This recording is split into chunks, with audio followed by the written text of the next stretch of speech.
Hi dears, మీరు చూస్తున్న ఈ చెట్టు పేరు బోరుగు చెట్టు. మా చిన్నతనంలోని ఈ చెట్టు కాయలు ఉన్నాయి కదా, ఇందులోని దూది తీసి పరుపులు కుట్టించుకునేవాళ్ళం. అప్పుడు దూదేకుల వాళ్ళు ఈ దూది తీసి దూదిని మంచిగా తయారు చేసి పరుపులు కుట్టేవాళ్ళు.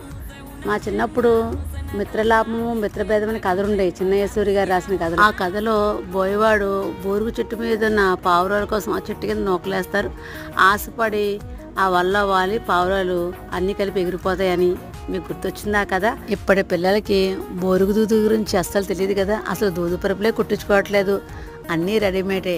ఈ బోరుగు దూది కాయల్ని ఎండబెట్టి దానికి పసుపు రంగు పెయింట్ వేసి చివరి నల్ల పెయింట్ వేస్తే చూడడానికి అచ్చం అరటిపళ్ళలా ఉండేయండి. మా కోటలో ఉన్నప్పుడు చాలామంది ఈ కాయలకి పెయింట్ వేసి ఇంట్లో అలంకరణకి అందంగా పెట్టుకునేవారు. మీరు ఎప్పుడన్నా బొరుగుదూతి పరుపులు వాడారా?